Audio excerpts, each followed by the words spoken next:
High friends, welcome to Sadhana's recipe. सध्या उन्हाळ्याचे दिवस आहेत आणि सुट्ट्याही लागलेल्या आहेत मुलांना. तर काहीतरी चटपटीत खायला मागतात किंवा बाहेरचं खायला मागतात. बाहेरचं देण्यासाठी नकोसं वाटतं, तर घरीच आपण काहीतरी नवीन देण्याचा प्रयत्न करत असतो.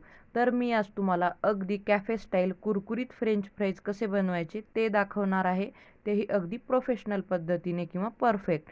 चला तर मग पाहूयात. तर फ्रेंच फ्राईज बनवण्यासाठी मी इथे साधारण 4 बटाटे घेतलेले आहेत. थोडेसे अशा प्रकारचे घ्यायचे लांबटसर, त्यामुळे फ्रेंच फ्राईज छान कट होतात. तर मी जवळपास 4 बटाटे घेतलेले आहेत. आता आपण हे बटाटे यावरची सालं काढून घेणार आहोत. अशा प्रकारे व्यवस्थित सालं काढून घ्यायची आहेत किंवा तुम्ही ही बटाटी स्वच्छ धुवून परत त्यावरची सालं काढून घेतलात तरीही चालेल, पण काहीच गरज नाही आहे, कारण आपण पूर्णपणे सालं काढूनच टाकणार आहोत. अगोदर धुवलेलेच असतात. त्यामुळे मी अशा प्रकारे ही सालं काढून घेतलेली आहेत आणि सालं काढून झाल्यानंतर आता आपण ही बटाटी स्वच्छ पाण्यामध्ये टाकून थोडंसं भिजत ठेवणार आहोत किंवा छान मुरण्यासाठी ठेवणार आहोत. अशा प्रकारे पाण्यामध्ये ठेवल्यामुळे यामधलं स्टार्च कमी होतं आणि खूप छान क्रिस्पी असे फ्रेंच फ्राईज होतात. तर साधारण एक 10 मिनिटं मी असंच पाण्यामध्ये ठेवलेलं होतं. आता मी पाण्यामधून काढून घेऊन अशा प्रकारे छान नॅपकिनने पुसून घेत आहे, जेणेकरून यामध्ये पाण्याचा अंश जास्त प्रमाणामध्ये राहणार नाही आणि फ्रेंच फ्राईज छान होतील किंवा क्रिस्पी होतील. आता आपल्याला कट करायचं आहे. तर कट करण्याची टेक्निक पाहू शकता तुम्ही. अशा प्रकारे दोन्ही साईडनी कट करून घ्यायचं आहे आणि व्यवस्थित असं उभ्या आकारामध्ये चिरून घ्यायचे आहेत, जेणेकरून परफेक्ट आकार भेटेल किंवा फ्रेंच फ्राईजसारखे लांब आकारामध्ये तुम्हाला कट करता येतील. तुम्ही इथे पाहू शकता, अशा प्रकारे तुम्हाला फ्रेंच फ्राईज कट करून घ्यायचे आहेत. व्यवस्थित थोड्याशा जाड आकारांमध्येच कट करून घ्यायचे, कारण खूप पातळ जर कट केले गेले तर ते तळल्यानंतर खूप लालसर होतात किंवा करपतात. त्यामुळे अगदी मार्केटमध्ये किंवा फ्रेंच फ्राईज जसे भेटतात कॅफेवरती त्या प्रकारे कट करून घ्यायचे आहेत, अगदी लांबटसर अशा आकारांमध्ये. तर तुम्हाला इथे लक्षात येत असेलच किंवा तुम्हाला ही ट्रिक लक्षात आलेलीच असेल की फ्रेंच फ्राईज आपल्याला कसे कट करून घ्यायचे आहेत किंवा आकार कसा द्यायचा आहे तो. तर अशाच प्रकारे सगळे फ्रेंच फ्राईज कट करून घ्यायचे आहेत आणि मी इथे पाणी घेतलेलं आहे, त्यामध्ये साधारण एक 2 ते 3 चमचे मीठ टाकून घेतलेलं आहे.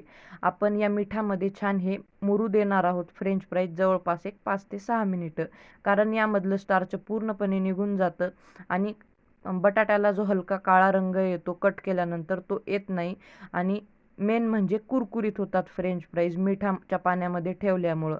तर अशा प्रकारे मी एक 4 ते 5 मिनिटं जवळपास मिठाच्या पाण्यामध्ये ठेवून घेतलेले आहेत हे फ्रेंच फ्राईज. आता आपल्याला एक वेळेस हे फ्रेंच फ्राईज स्वच्छ धुवून घ्यायचे आहेत. अशा प्रकारे मी अजून एक वेळेस पाण्याने स्वच्छ धुवून घेतलेले आहेत आणि त्यामधलं पाणी पूर्णपणे काढून घेतलेलं आहे, ड्रेन आउट केलेलं आहे. आता आपण अशा प्रकारे कॉटनच्या रुमालवरती किंवा कुठल्याही कापडावरती ठेवून हे व्यवस्थित पुसून घेणार आहोत. तुम्हाला प्रोसेस थोडीशी लेंदी वाटत असेल, पण कॅफेमध्ये वगैरे अशाच प्रकारे बनवले जातात किंवा अगोदर बनवून स्टोअर करून ठेवतात आणि लगेचच फ्राय करून देतात. अशा प्रकारे जर व्यवस्थित बनवून ठेवले तर हे छान कुरकुरीत होतात. तर मी पुसून घेतलेले आहेत बऱ्यापैकी. चला तर मग आता आपण हे फ्राय करायला घेऊयात किंवा तळायला घेऊयात. अगदी रंगसुद्धा बदललेला नाही आहे, म्हणजे जसे बटाटे होते तसेच आहेत, लालसर काळसर पडलेले नाही आहेत. तर मी ते हे तेल गरम करून घेतलेलं आहे, पण तेल कडकडीत गरम केलेलं नाही आहे, हलकंसं कोमटसर असंच हे तेल आहे. अशा प्रकारे कोमटसर तेलामध्येच सोडून घ्यायचे आहेत, जेणेकरून हे पटकन असे लालसर होणार नाहीत किंवा खूप असा कडक कलर येणार नाही किंवा कडक होणार नाहीत. तर अशाच प्रकारे जवळपास आपल्याला हे फ्रेंच फ्राईज अगदी लो फ्लेमवरती 10 मिनिटं छान फ्राय करून घ्यायचे आहेत किंवा तळून घ्यायचे आहेत. तुम्हाला गॅसची फ्लेम लक्षात येत असेलच किती किती स्लो ठेवलेली आहे. आता हलकंसं तेल तापायला लागलेलं आहे, साधारण एक 4 ते 5 मिनिटं झालेले आहेत. तर तुम्ही ही प्रोसेस किंवा हे फ्रेंच फ्राईज जवळपास लो फ्लेमवरती एक 8 ते 9 मिनिटं तरी तळून घ्यायचे आहेत. अगदी कुरकुरीत होतात. सेम मार्केटमध्ये किंवा कॅफेमध्ये जसे भेटतात तसेच होतात आणि तुमच्या मुलांना नक्कीच खूप आवडतील. नक्कीच तुमच्या घरी ट्राय करून पहा. तर हे फ्रेंच फ्राईज आता तयार झालेले आहेत. तुम्ही पाहू शकता, रंगही छान आलेला आहे, खूप लालसरही नाही. या उन्हाळीच्या सुट्टींमध्ये तुम्ही तुमच्या मुलांसाठी बनवून देऊ शकता आणि सॉससोबत सर्व्ह करू शकता. ही रेसिपी कशी वाटली नक्की कमेंट करून सांगा. आणि व्हिडिओ आवडला तर चॅनलला सबस्क्राईब करा आणि जास्तीत जास्त शेअर करा. व्हिडिओ पाहिल्याबद्दल धन्यवाद.